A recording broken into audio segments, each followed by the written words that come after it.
Good afternoon, everyone. Thank you for joining us. Today is Monday, April 19th, and this is Resolve's monthly virtual workshop.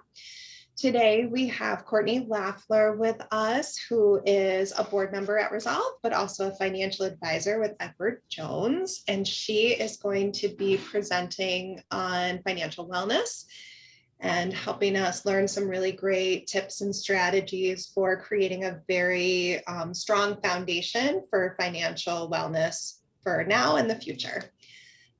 This is a webinar format. You're welcome to use the chat box or the Q&A box to ask questions, and we are going to reserve the last 10 to 15 minutes of our hour together in order to make sure we're answering questions. This is also a webinar that will be recorded and will be available after the fact if you want to refer back to it. If there's some nuggets of information that you want to go back and hear again, it'll be available in the future to access. So thanks so much for being with us today, and I'm going to turn it over to Courtney. Hi, everybody. Thank you for taking some time to invest in yourself and to build the foundation for yourself and your financial future. So today we're going to talk about three main points, kind of guiding lights, if you will, because if you don't have these, trying to accomplish other financial goals will be very difficult. So the first thing we're going to talk about is budgeting. The second one is savings. And then the third one is credit.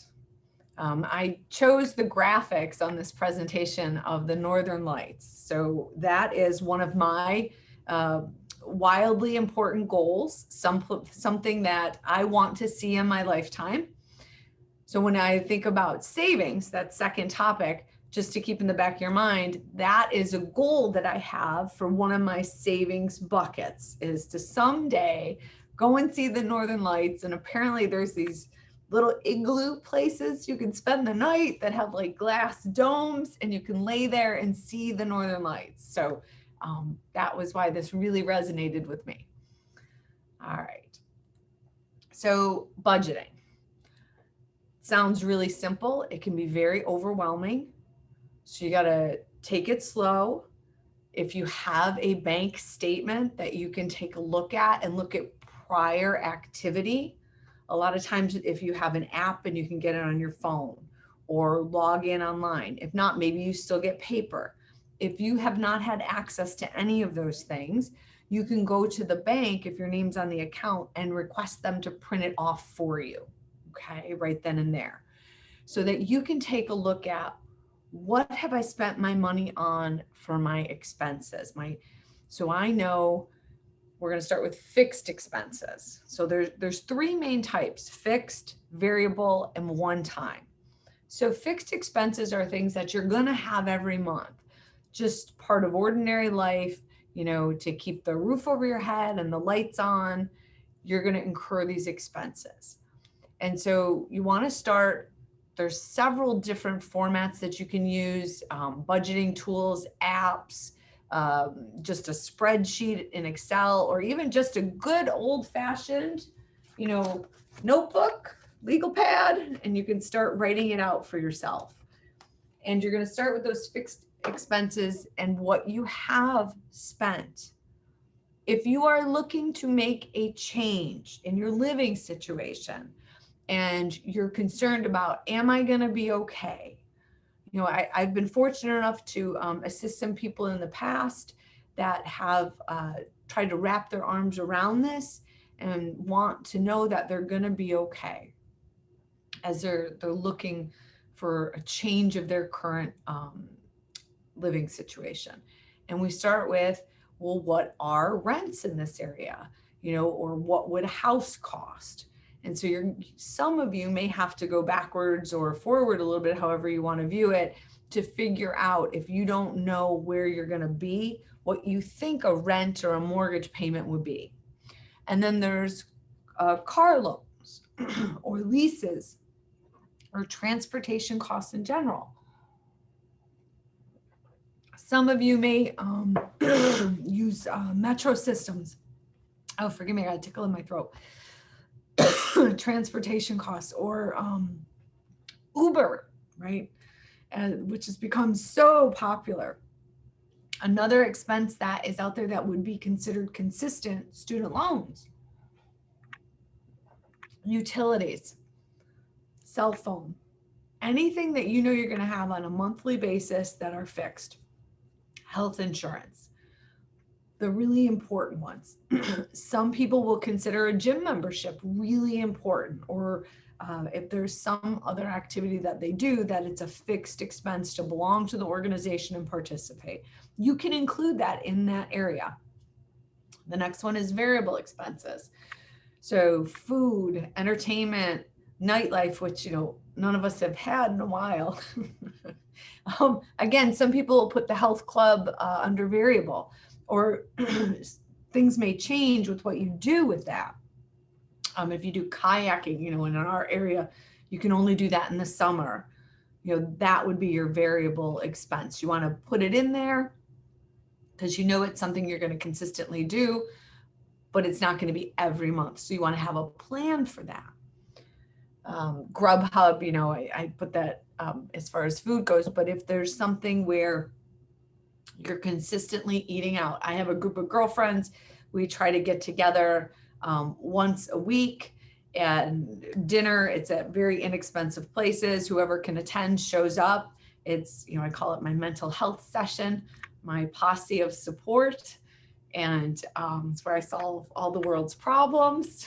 So, you know, those are things that you can build in. One-time expenses. So those are big, large things such as a TV, computer, cell phone, a vacation. So, you know, I mentioned my goal that I have of, you know, going to see the Northern Lights. Another one-time expense, car repairs, you know, things that will come up unexpectedly. All right, so once you've done that and you've divided up your expenses into those three categories, we need to then take a look and say, okay, you've got to have enough inflow to cover your fixed expenses and your variable, but the variable, that's where the gold is. That's where, you know, you can find, by changing things, you can often have some control over what you're going to be spending. The one-time expenses, sometimes those are things that you have a choice about, and sometimes they're things that you don't have a choice about, like an unexpected car repair. So you try to be prepared for those. It can be a simple and painless process. Again, if you don't know what your expenses are going to be, you just don't have access to those records, or it's a totally new scenario, start tracking your spending on a weekly basis. And what I mean by that is you could download one of those apps that we talked about, or just pen and paper. Look at what you're doing and think about this new life that you're building. Am I going to still be doing this? You know, will this be an expense that I'll continue to have? You may have to start from ground zero, and that's okay. You just got to take it one step at a time. You know, there's a old saying that I love that my daughter tells me I use probably way too much. You know, how do you eat an elephant? One bite at a time, very literally. But it's amazing what you can accomplish by just one small thing at a time. All right. There's tons of software programs out there. There's a website, and it doesn't show great with the print here, but it's www.mint.com.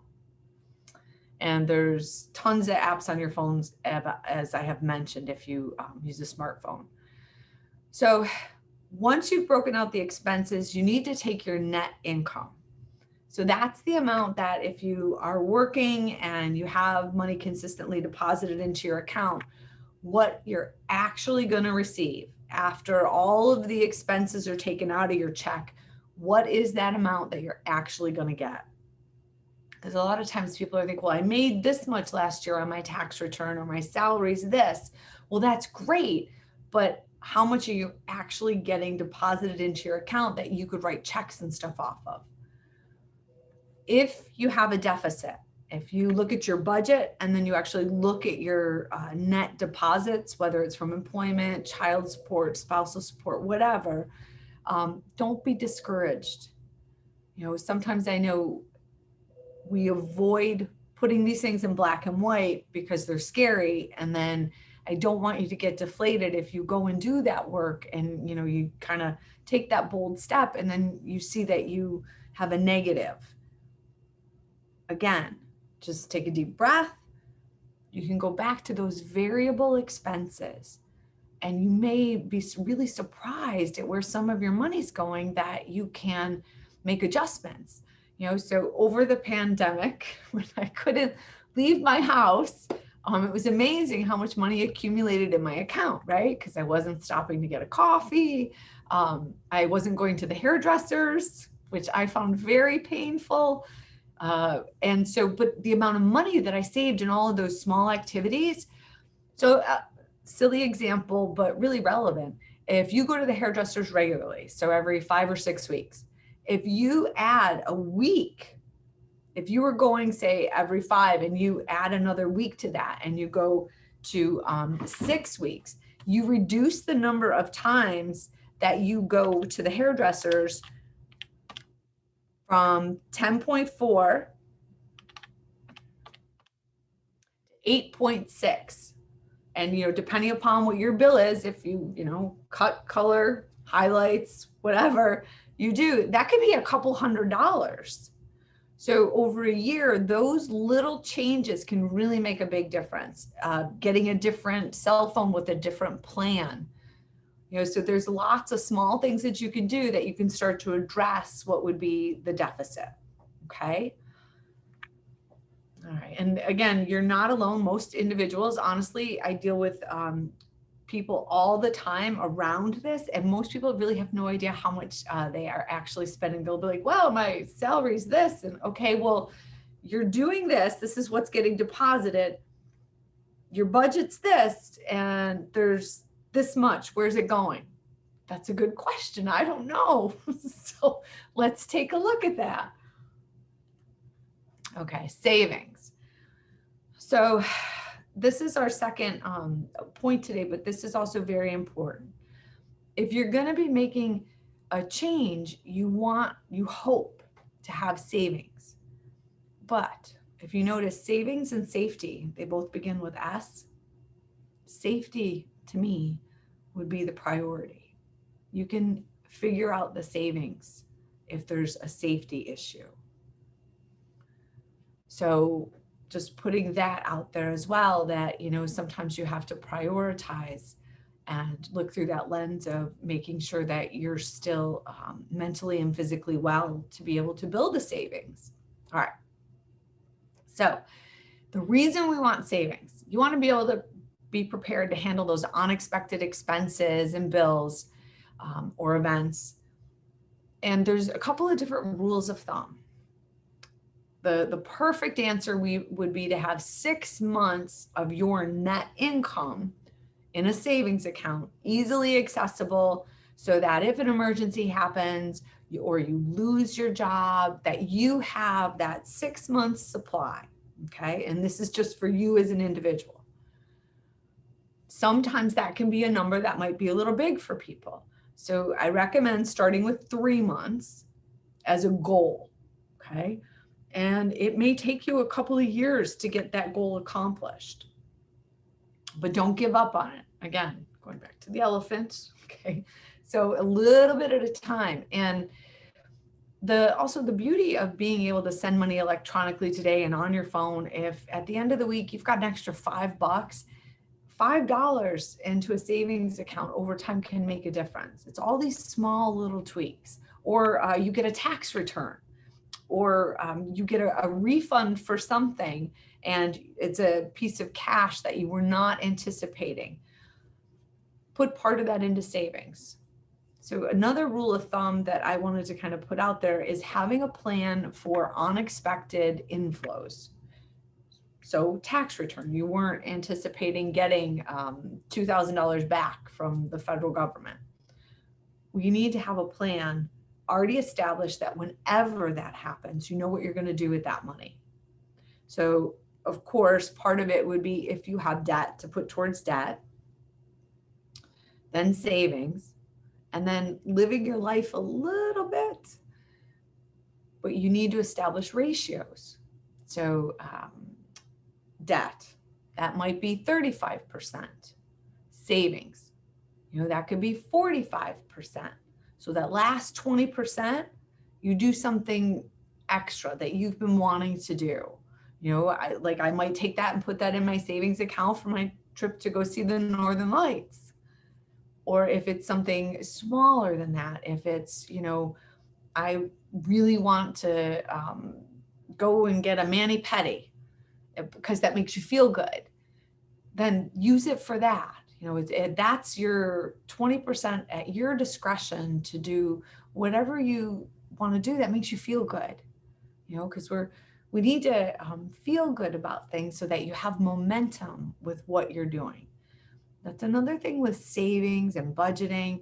A lot of times people do these austere programs. It's kind of like dieting, where if you say, okay, I can't have any sugar or chocolate. Well, that's great until the day comes when you binge on sugar and chocolate, right? Or like, for if any of you are Catholic, for Lent, you give up something. And then at the end of it, it's like, if you give up chocolate, what do you eat all day on Easter? Chocolate until you have a stomach ache. Same principle applies with budgeting and savings.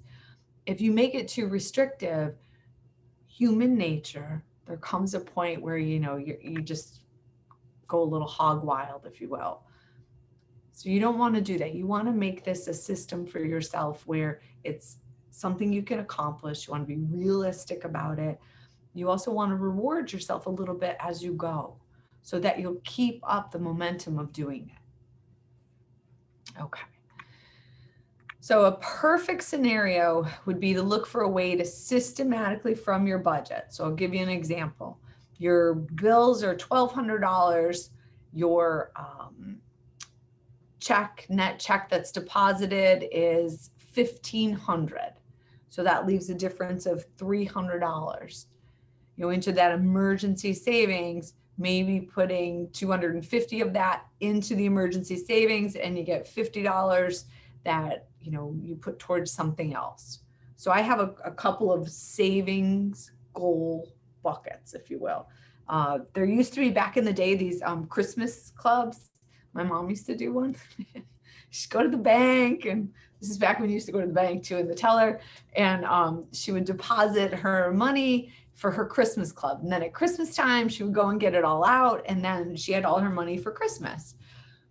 So you can kind of do the same thing for yourself, whether you establish, and especially on your smartphone, it's very easy to open accounts to be able to have different buckets. Some people like the physical method. Whatever works for you, a little cookie jar or whatever that you want to save some in for some of your goals, you can do that as well. Okay, so this is a big one. Oftentimes people make the mistake of focusing on getting rid of the debt, if there's any debt, and they don't build up the savings. You really need to do both things at once. They're both equally important, because what happens is if you're so focused on paying down the debt and then an unexpected event happens, which I think by now all of us should know that unexpected events happen. In my profession, I try to have plans for different things that can mess up the path that a client is on towards their goal. Well, I had no plan for a pandemic. I'll just be really honest. That was not in my playbook, but today I do. So things happen that are unexpected, good and bad. So if you have debt, you want to address it, and you want to build a plan for yourself so that you can do it a little bit at a time, but you also need to build up your savings. Because if that unexpected event happens and you have no savings, what are you left with? You're left with having to use debt to deal with the new situation, and you're right back where you started from.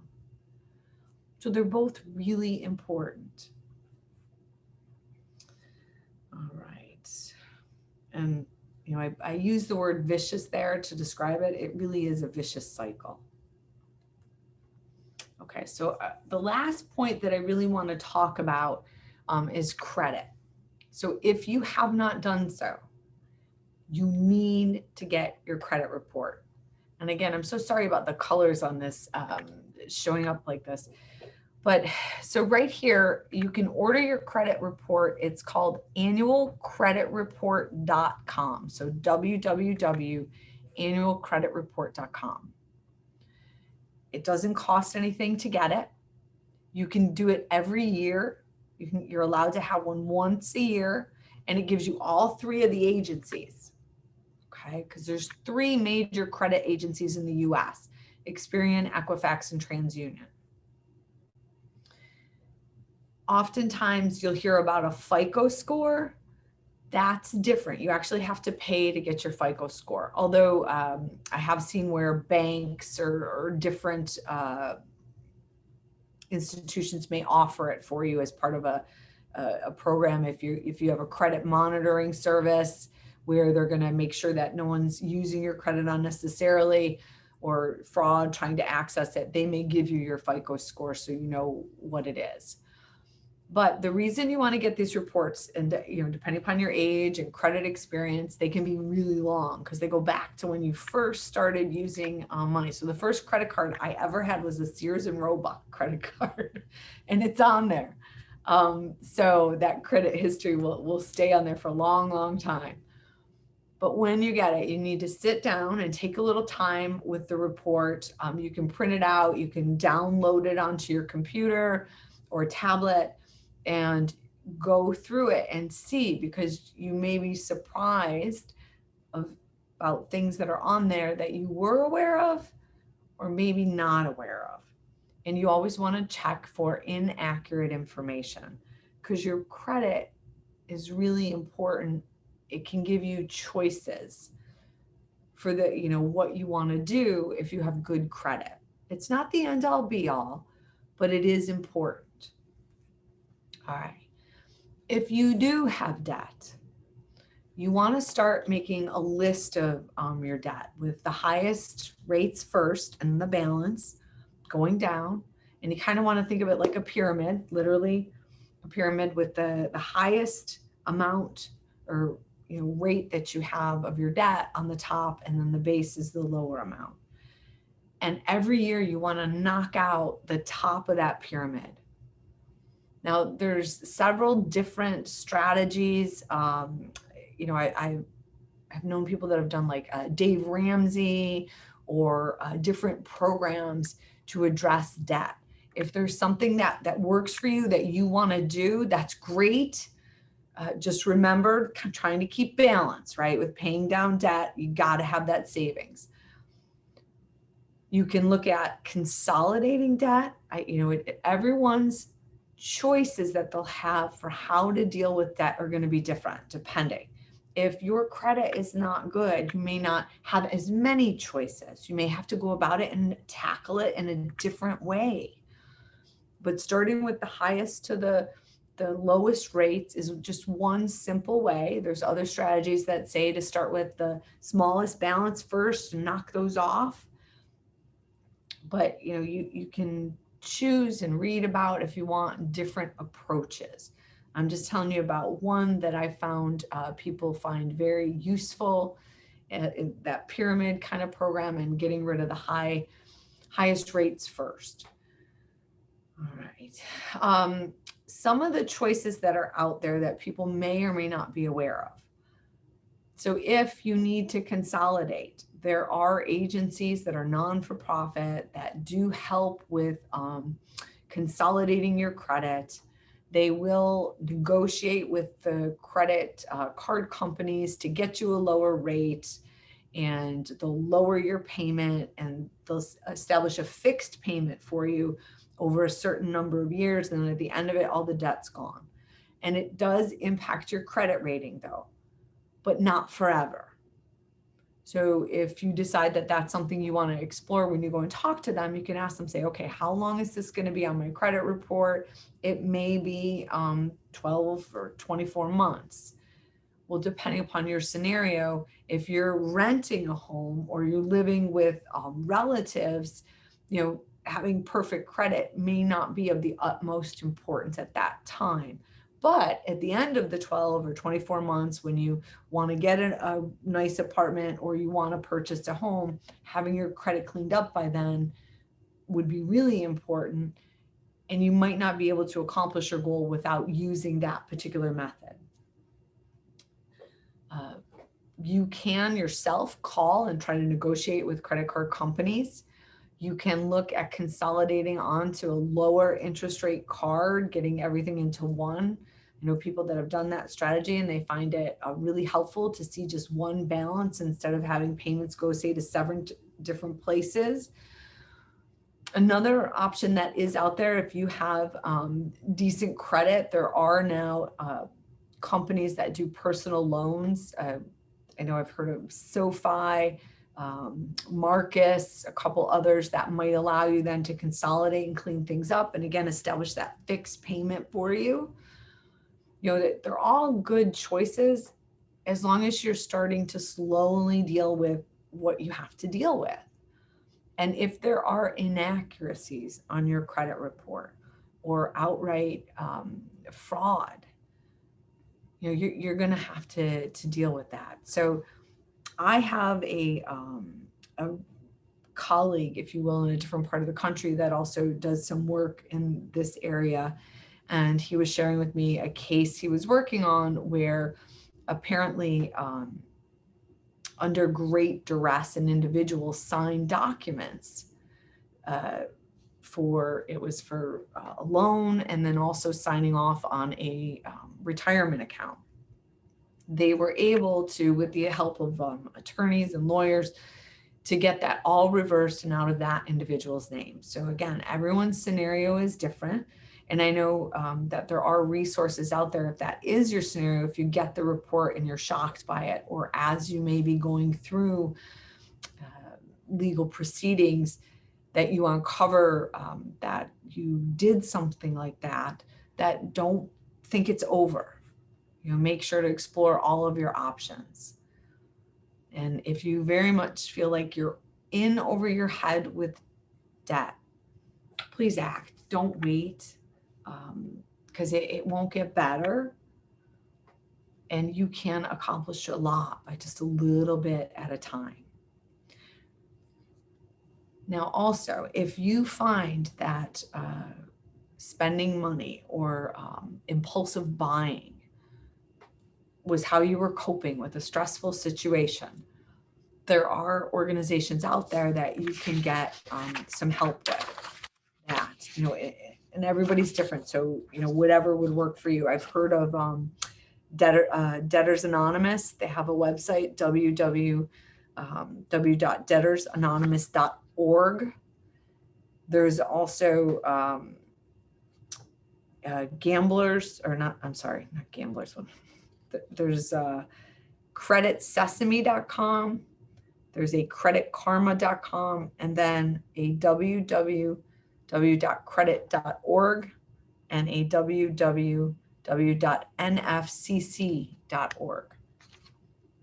So I always believe in sharing personal stories because, you know, we all go through things in life. When I was younger, I was in a stressful situation. And I found after I removed myself from that situation, because I'd had clothes and purses and shoes all in different parts of the house.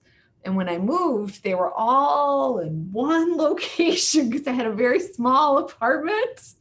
And I remember sitting there as the closet was overflowing with stuff that I had bought and shoes and purses. You know, I was single at the time and I was not a mom yet. And I remember sitting there thinking like, wow, this isn't good, because I wasn't making $1 million, right? So I was like, yeah, this isn't good. And then I went through this process of kind of organizing and cleaning things up. And I realized that, you know what, maybe I was buying things to make myself feel better. You know, that instant gratification, as they call it. And so I had to start working on and addressing that. You know, as you go through different things, you may uncover when it comes to spending or how you've used credit in the past, it may not be the greatest, but that doesn't mean you can't change it for the future. So that's my story. So I really do want to thank you for taking time to invest in your future. There definitely is a light ahead. The fact that you just took time today is wonderful. So I know I'm probably not going to take up the full hour. So at this point, I will open it up for questions. I can't hear you, Amy. Thank you. Thanks so much, Courtney. And there are some questions and some comments that have come through in the question and answer box. And just so everyone knows too, I posted in the chat box the website for the annual credit report and the website for Debtors Anonymous in case anybody wanted those particular websites. So first off, someone shared that they're really excited about your goal of going to see the Northern Lights. They said that it's very inspiring. And so I just wanted to share that with you. Can you talk a little bit about what might be some examples of fraud that might come up that you might notice in your credit report? And what are the steps that you should take if you're noticing something that seems like fraud? So on your report, if you come across, so say there's a charge at, Pep Boys, and you never signed up for a Pep Boys credit card, because most retailers today have like a little store credit card, and they charge crazy amounts of interest. Sometimes there's a promotional period, but then if you are finding those things, there is a process on each of, depending upon whose report it's on. For Experian, TransUnion, you can go on and they call it, you want to dispute the charge. They have a process for doing that. So that could be a simple, easy step that you take with them. You can do it usually online or in paper format, whatever works best for you, where you have to mail it. But you would put in, I never signed up for this. And so then they can do the research. You may never have signed those documents. Another that I've seen is loans.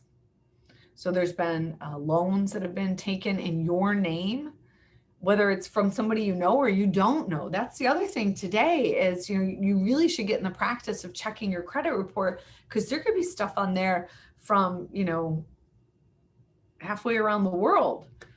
So you want to make sure to be an advocate for yourself and to be responsible for yourself and go through this. So the first would be that if you find that it was through identity theft or something like that nature, you're going to probably have to reach out to where the debt is and may have to work with them to go through their process for filing a fraudulent claim. And oftentimes, if it is identity theft, that's also where you can work with your local authorities and look at pressing charges. Thank you. And there was another question kind of along this thread that sounds a little bit similar to the case example that you were sharing from your colleague, where if you have an abusive partner that forced you to take out a credit card under duress, that maybe now has accumulated a lot of debt, maybe it's in collections, what are your options for being relieved of that debt, or taking, maybe proving that this credit card was taken out under duress? Do you have any suggestions or ideas about that? So I can only share with you the example that was given to me. So this particular case, the client, we'll call them, had signed off on a pension that, because if an individual is eligible for a pension, their spouse would have to sign off if they're not to be the beneficiary. And in this case, the husband was entitled to a pension. He had the wife sign off, and he actually made his girlfriend the beneficiary. So in that particular case, there was documentation showing spousal abuse. Okay, so they were able to go to the retirement company. It was a major or financial company, and one that you'd be very familiar if you heard the name, and called them up and said, okay, this is what has happened. And at first they got pushback. Well, they're not listed as the, they signed off. Well, yeah, she signed off because, there were all these incidences, restraining order, all kinds of stuff. And so this colleague of mine suggested that the individual he was speaking to escalate this, because the next call was going to be to the Attorney General's office. And so that got action, and they got someone on the line who could then help them with it. And there was a process. They had to submit documentation stuff which they had, and they were able to do that. But the company was willing to work with them. But the first line of defense, the person answering the phone at the company, they don't deal with scenarios like that, and typically aren't able to make those kinds of decisions. But if you have gone through and, there's the police have been involved, and there's documentation of all of those things, oftentimes, with the right help, you can get those matters resolved. In the area of debt and credit cards, I believe there also is a process there. You would have to start with calling the credit card company, explaining what has happened. And you're going to have to provide proof, though. They aren't just going to take your word for it that, you didn't sign for, unless you can show that the signature is a forgery. But, or if you did sign, it was under duress, you've got to be able to prove that. Right. Okay.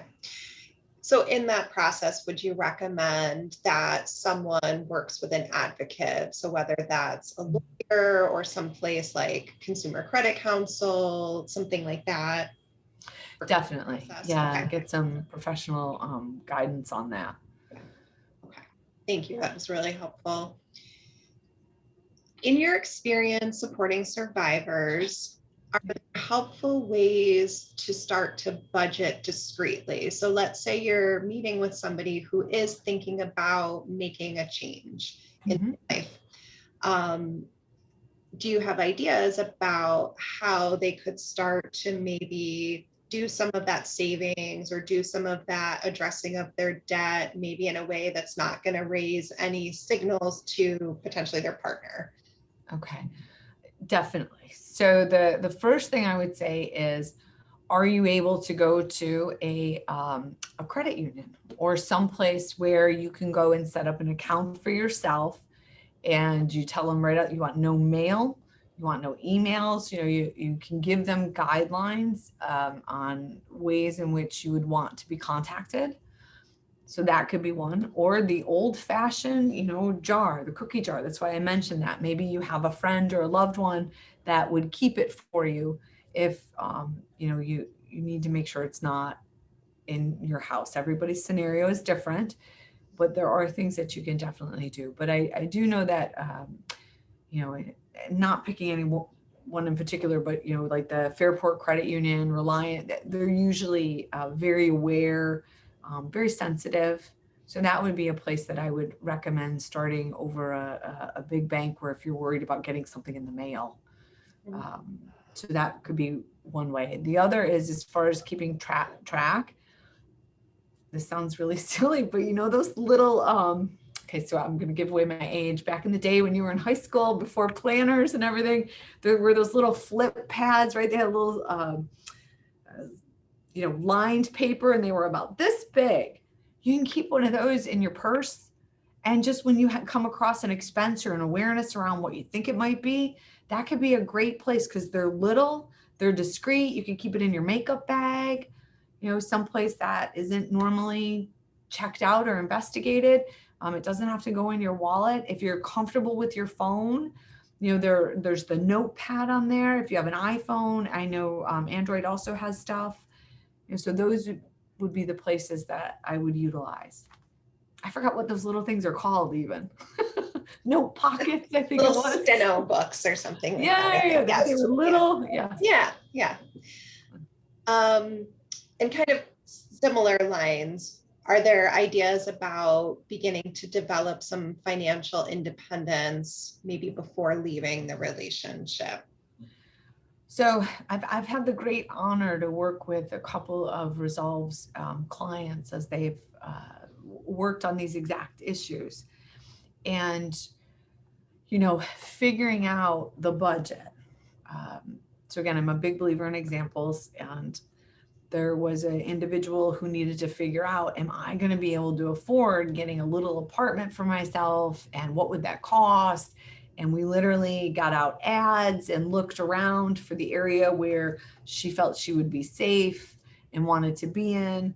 We also went for inexpensive because it wasn't her forever home. It was her temporary home to be safe. And so really simple little 1-bedroom with a kitchen and living room kind of combo area, but could afford the rent, also build up some savings. And so that process was where we started. And then after a little while, she felt comfortable because she had some savings. She was ready to move forward, and she was able to talk to the landlord because it wasn't a big commercial place. It was a like someone renting an apartment. So was able to work through those particulars of her situation. Does that answer that? I think so. Would you recommend or not recommend, if somebody's thinking about exiting or making a change, taking out their own credit card? Are those things that might flag something? Wouldn't necessarily flag it. It depends on how closely you're monitored. That's really, and yeah, I think most people have a good feel for how restrictive their scenario is. So if you do open a credit card, you're going to get something, whether you're going to get the card in the mail because they have to physically send that to you. Right. You're going to get something in the mail. So unless you have a place other than your own address that you could send that, but then you would have to register everything there. So that might be a little bit tricky. Mm-hmm. Right. Okay. Yep. Really good points. And so it sounds like one of the best ways to develop some financial independence is to really do some research and gather information, right? To really about yourself, about your spending habits, as well as the costs that you would anticipate to have. Yeah. Okay. Everybody's situation, because if you have children involved too, those costs are different. There can be programs out there that can help with that. But you've got to do your research to kind of know.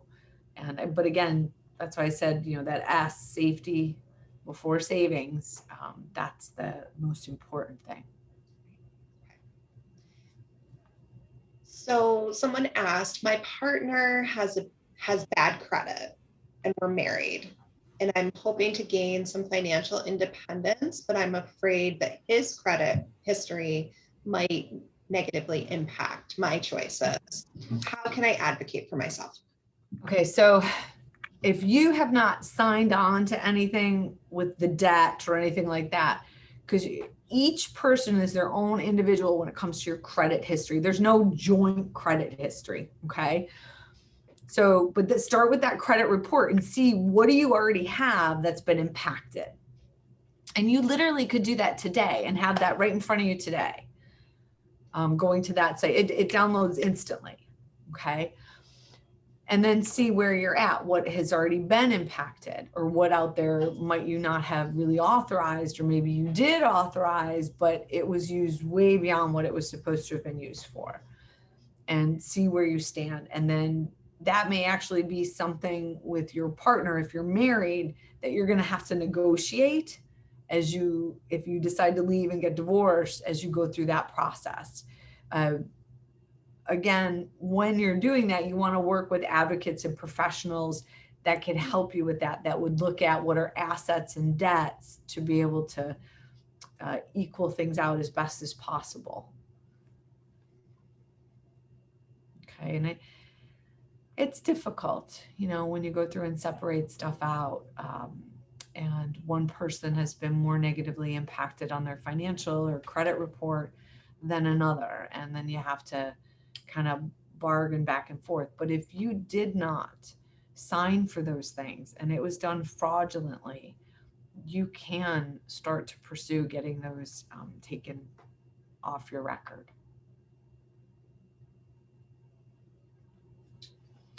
Okay, great. So I think we've covered all of the questions that are in the chat box and the question and answer box right now. So if anyone had any other questions or comments or thoughts while we have Courtney's expertise here, we want to take advantage of it, please feel free to enter those in.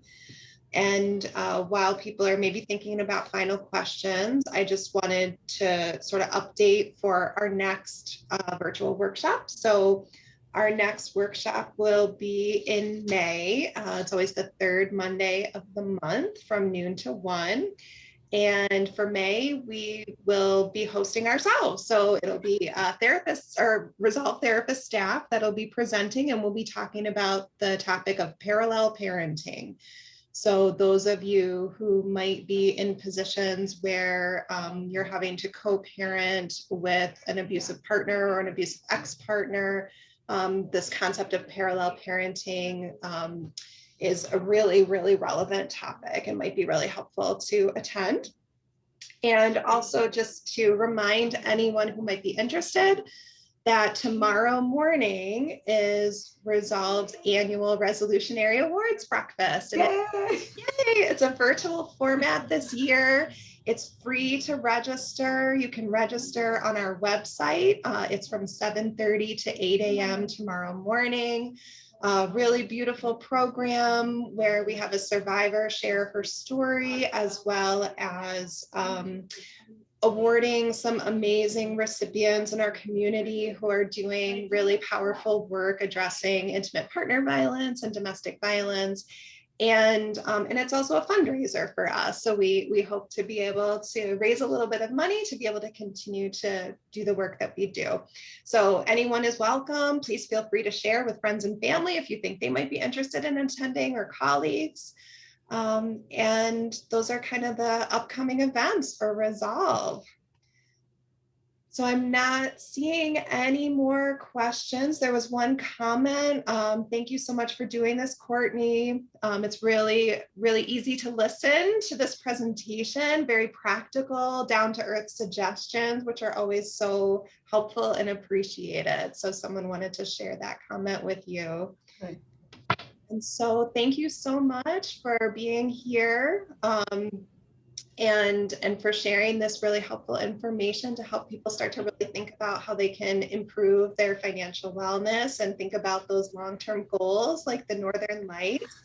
And we hope that you get there and get to share pictures with us someday. And thank you so much, Courtney, for taking time out of your very busy Monday to offer this learning to all of us.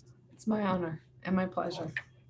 So we'll hang around for maybe another minute or two, just in case there's any lingering thoughts or questions. But thank you so much for joining us today. And we look forward to hopefully seeing you at our virtual breakfast tomorrow, and certainly at our virtual monthly workshop next month. Thank you.